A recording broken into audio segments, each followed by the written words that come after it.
Boots Ennis he's the real package. He's the full package. I've been saying this for a long time. It's no secret, and a lot of people see it, and they had their ups and downs about how they feel about him.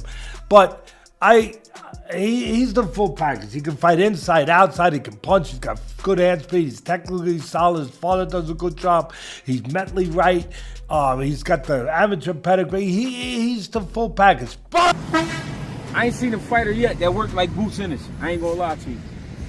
I ain't seen a fighter yet that worked like that. That put that pain in like that. I ain't seen it. I know it's fighters that work hard, but I'm talking about that work like that. Consistency. I ain't seen it. Really putting that pain in. You know what I'm saying? Really grinding it out. You know what I mean? I ain't seen it. elite fighters, I'll say it again, elite fighters put them together. They finished the job. And then I said, wait a minute. Ennis puts them together. Ennis will therefore finish the job. He will hit him with the uppercut just like this fighter did, but then he will put them together. He will not allow him, with all the heart he has and a decent chin, he will not allow him to survive. The speed, the level of Ennis will now take over and dominate. Sure enough, bang, bang. Unless it's like some kind of freak accident, like a headbutt or like a weird disqualification or something, I don't see how Xander gonna win this fight. He may could go the distance if he moves all night, but I just don't know if he's gonna be able to keep his stamina up, having to move like that in front of a guy that's that dangerous. So I thought before that he could possibly go the distance, but I saw the end of his fight against Sabaz. He's gonna be so tired with Boots in front of him. To have somebody like that in front of you is depleting. It's like, it's hard to explain with words, man, but it does something to you mentally to have something like that in front of you. Top Rank and Matchroom are finally throwing their promotional Cold War out the window to deliver a true best versus best undisputed nightmare. You have a 23-year-old unified champion in Xander Zayas, a fighter who is daring to be great by putting his perfect record on the line against the most feared man in the division, Jaron Boots Ennis. The hardcore boxing community on platforms like Reddit is heavily divided, but absolute respect is pouring in for Zayas for taking a massive leap this early in his career instead of protecting his zero. And by the way, I think Boots is gonna put it together. I think Boots is gonna be a top 5 pound for pound guy. I think he's gonna beat Xander Zayas. Well, since we're on the topic, my early pick is Boots. He said shit. 116, 111. I think it's gonna be a competitive fight. I do think that speed and power and creativity of Jaron Ennis at some point will overwhelm Xander Zayas enough to get a knockdown, but I don't see him knocking out Xander Zayas. I think Zayas is going to make it a very good fight and show why he is who he is as a unified champ, the youngest in the game at 23. But yeah, Boots is a phenomenal talent. I just think the people... the reasonable skeptics are just saying, yeah, but it's got to produce something. You're almost 30 years old. You're a year away from 30, and your best win, respectfully, is Montes Stanionis, who's a good fighter, and you did unify. You did become ring champ, technically the lineal champ at welterweight. But hey, yeah, I think his talent is better than Errol Spence at this age, but he doesn't have the accomplishments Spence had at that age. But I think Ennis is a better talent, I agree. I agree with that 100%. Teddy Atlas did not hold back when analyzing the sheer force of nature that is Boots Ennis. He describes Ennis as a completely multidimensional threat operating with the same terrifying complete mastery as someone like Gervonta Tank Davis. But what makes Boots a completely different animal is his rare switch-hitting brilliance. Atlas compared his fluidity to the legendary Mickey Mantle, noting how Ennis can effortlessly shift from southpaw to orthodox without losing a single fraction of his devastating power or rhythm. He doesn't just switch stances to look flashy for the cameras. He uses it to constantly dismantle his opponent's geometry from the inside out. This offensive genius creates an absolute nightmare for anyone standing across from him, completely scrambling traditional game plans and forcing opposing fighters to constantly guess exactly where the next lethal shot is coming from. I think look, I always talk about distraction. You in the football, for NFL top scout, 15 years, director of scouting. What did they do? Misdirection plays. If you had a defense in front of you that was really fast, right? Really fast, what'd you do? You wanted to counter their speed. You wanted to find a way to neutralize their speed, to kind of flip it around on them. So what did you do? You ran a misdirection. You ran one way, whoa, bang, they went right after that, boom, you went back the other way, misdirection. We do the same thing in boxing. Misdirection, where just a little sleight of hand, just a little change, from orthodox to southpaw, whatever it happens, a little flick of the jab, so he looks at the jab, maybe you throw the jab off to the side, boom, and then you throw down the middle. Maybe you move your head to the left and then you throw the right hand to the right. Just something that diverts the opponent's attention where you can get that punch in clean. And that makes all the difference in the world. And again, who does that? The elite guys that separate themselves.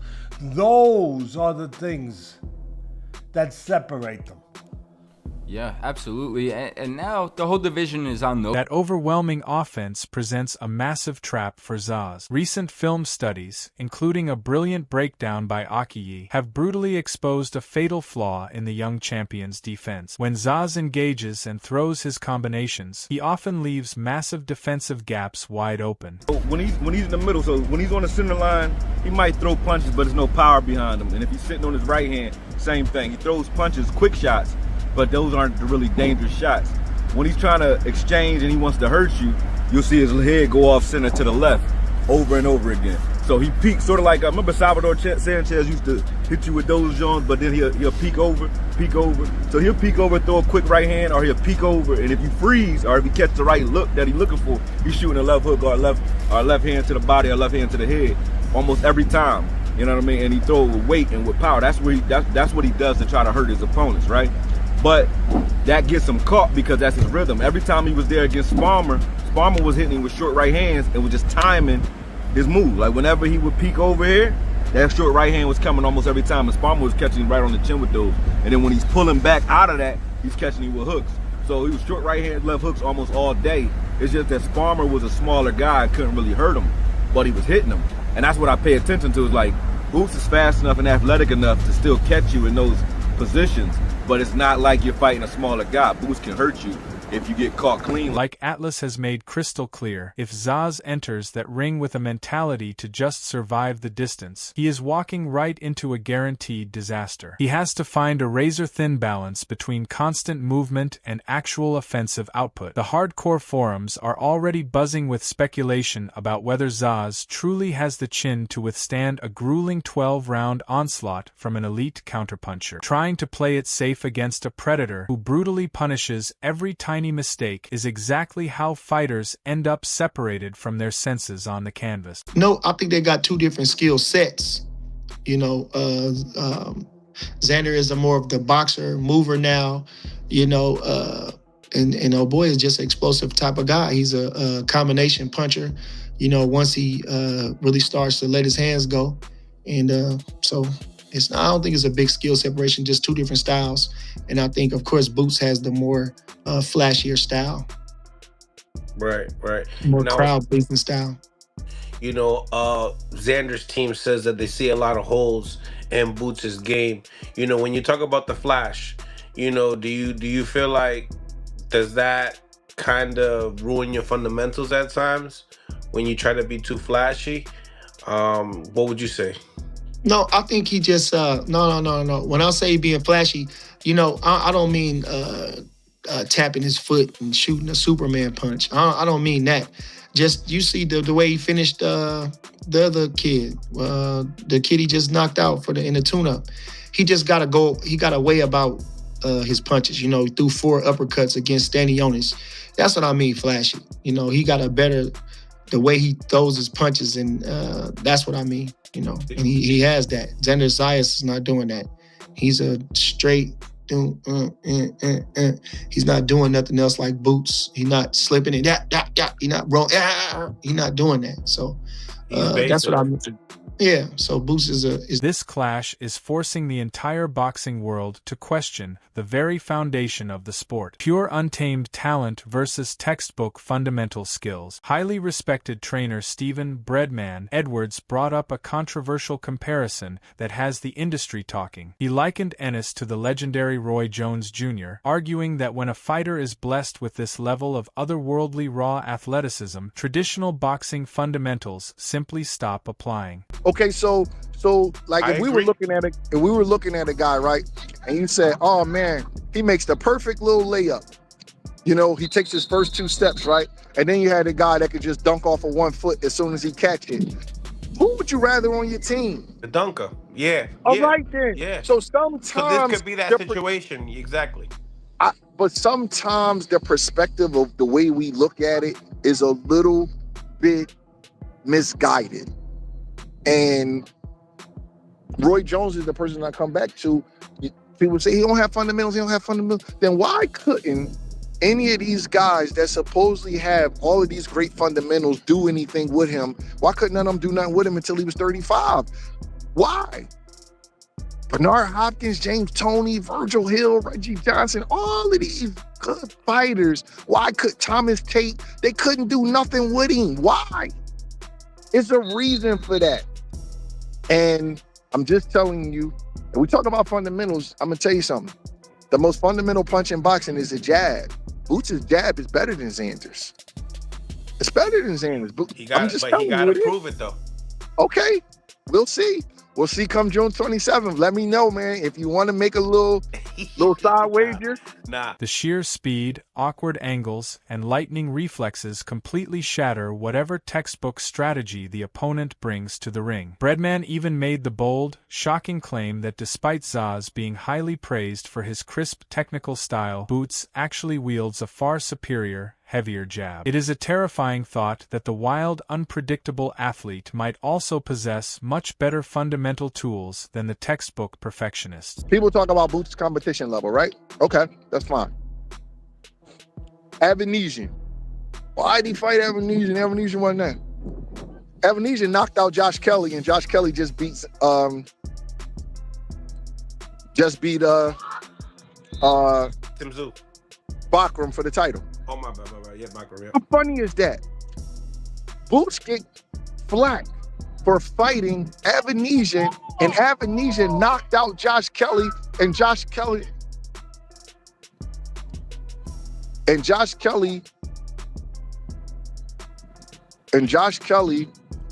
beat Bakram, who was considered a monster. Nobody wanted to fight him in a division, and that's the way the media talks about Boots' competition level. Avanesian is just as good as the guy that Xander beat for the belt, but the media turns it a certain way, and the PR teams and stuff, they make it seem a certain way. Nobody makes that comparison, though. Nobody makes that comparison. Nobody says, damn, one of the guys that Boots washed just stopped Josh Kelly. Nobody talks about that. And Boots and Crawford have the same issue.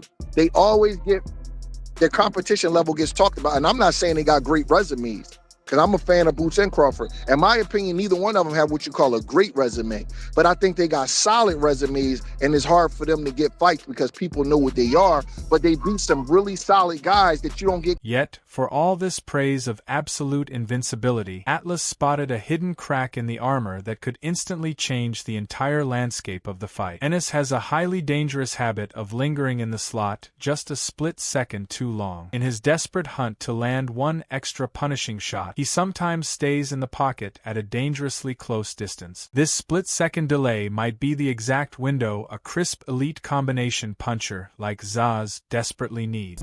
Now he got hit. He does get hit. He does get hit clean sometimes. That could be a problem at the next level. Is it because he knows he could afford to be hit with a stand onus? I know that's a lot of people going to say, Teddy, did you just say that? That's a little irresponsible. Teddy, you said that he knew he could afford. What I'm saying is, it's a mental game, not just a physical, technical game. He knows he's the big favorite. He knows that he was the better guy here. And in his mind, maybe he did get a little more reckless or chancy, with certain things than he would with a Crawford, because he knows he can't afford to do that. Maybe that's part of it. We're human.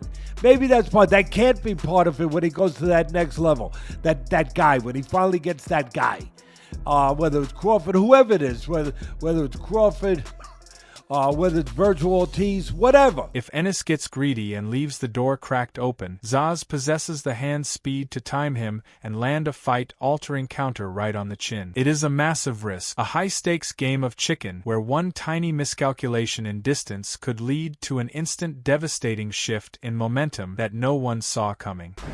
Zayas has good punch output, good pop, but he's not a devastating puncher either. You know what I'm saying? So his movement is good. His punch output is good. He's sharp. He got pop. But, his strength is exchanges. And you don't want to exchange with Boots because you don't got the same pop Boots has, and you don't want to punch in between shots with Boots. That's going to be a problem for him. You know what I mean? I don't know if he can change his stripes and stay on his bicycle for 12 rounds and kind of stay behind a jab, or try to be like more of a boxer puncher rather than a puncher boxer the way he is right now, because he fights like a puncher, but he doesn't have that one punch KO power. But he right there exchanging with you in the mix, and that's going to be a problem against Boots, I think. So I looked at it like a good fight on paper, like it's a good 50-50 fight. They both big dudes, you know what I mean? So I'm like, all right, his size might help him, but I think in this fight the size might hurt him because Boots fights usually spars bigger guys, right? And I think Zayas' strength would be his movement and having that extra weight. Like when you see him now that he's not cutting right now, he got swollen head. He looked real big right now. You know what I mean? He looked like 180, 190 somewhere in there. He actually said it. He said, I'm not little either. But trading blows on the inside with Boots comes with a severe, terrifying warning label. Breadman dropped an ominous prediction regarding the later rounds, suggesting that if Zayas does find unexpected success and fights back hard, it might only wake a sleeping monster. Firing back might just make Boots significantly meaner, more spiteful, and entirely focused on pure, unadulterated destruction. We'll see. We'll see come June 27th. Let me know, man. If you want to make a little side wager. Nah, I'm going to tell you right now, Coach, I got this as a 50-50 fight. I'm going to be honest with you, I do. I got it as a 50-50 fight. I want to look more at Xander a little bit more. Mills, guess what? You have a right to feel that way. You got eyes. You are not as high on Boots as I am. And you looking at it the way you looking at it, and I got to respect it. I might be wrong. But if you want to make a little wager, you let me know, and we can make one. I like Jaron Ennis in this fight, and I believe all that fundamental stuff is overrated in this particular matchup. Okay. And I want to see it. I want to see what you see.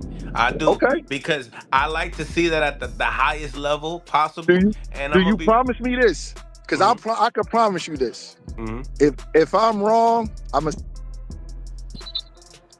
was wrong. If I'm right, you do the same and say, you know what? 100. You was right about Boots all along. Yeah. You was right about him all along. Devontae Smith echoed this incredibly dark sentiment, predicting a clinical brutal stoppage before the final bell. He doesn't see this ending with a flashy head-hunting knockout for the highlight reels. Instead, he envisions a horrifyingly systematic breakdown of Zayas' body with relentless, sickening pressure downstairs, eventually forcing the referee or the corner to jump in and save the young champion from taking permanent damage.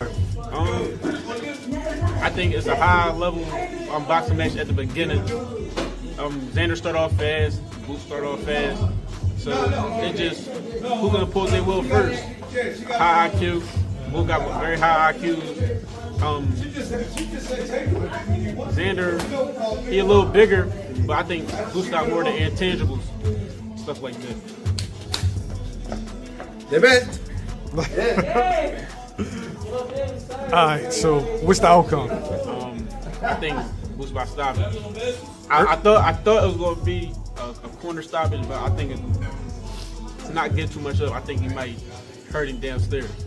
That's all I'm going to say about it. I think it's going to be something down. The harsh, unavoidable reality of this highly anticipated matchup comes down to exactly what Greg Hackett laid out. No one is denying Zaz's incredible heart or willpower. He is an absolute dog who has proven his grit in previous wars, willing to bite down hard on his mouthpiece and walk through hell to secure a victory. But heart and courage are simply not enough when you are locked inside a ring with a generational talent. The undisputed expert consensus is that Zaz must find a superhuman version of himself, tapping into a level of greatness he has never reached before simply to survive the night. Yes, sir. So we're going to start off with Xander. If Xander's green, if Xander isn't ready, how did he get to this point? You saying if he's those things that people saying? Like I see him in the comments, he's green, he isn't ready, he isn't elite, he hasn't faced anybody. Yeah. How did he get to this point? Because you don't become unified champion by accident. Well, you know what people do? They say, matchmaking. No, matchmaking matters, but you still got to fight. Xander fought to get his way here. He did what he had to do. He beat who he needed to beat. And I like him. Tellez lost to Abbas, he beat Abbas.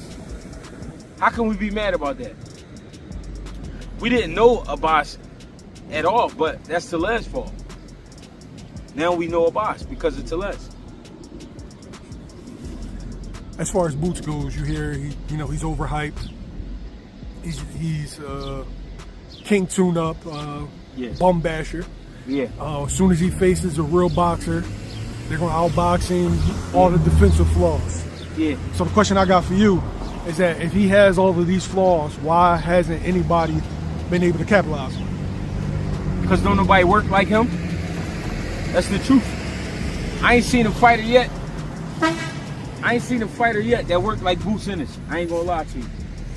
I ain't seen a fighter yet that worked like that. That put that pain in like that. I ain't seen it. I know it's fighters that work hard, but I'm talking about that work like that. Consistency. I ain't seen it. Really putting that pain in. And I'm saying really grinding it out. You know what I mean? I ain't seen it. As the world watches these two undefeated forces collide under the bright lights, the lingering question isn't just who walks away with the unified belts, but whether anyone on the planet at 154 pounds can truly tame the monster that Jaron Ennis has become. So, what do you think about this fight? Can Xander Zayas tame the bogeyman on fight night? Or will we witness a young star get destroyed by the monster? Drop your predictions for the fight in the comments. That's all from today's video. If you enjoyed it, remember to leave a like, subscribe, and ring that bell icon so you never miss our upcoming videos. And don't forget to share your thoughts in the comments section. Stay tuned, and we will catch you in the next video.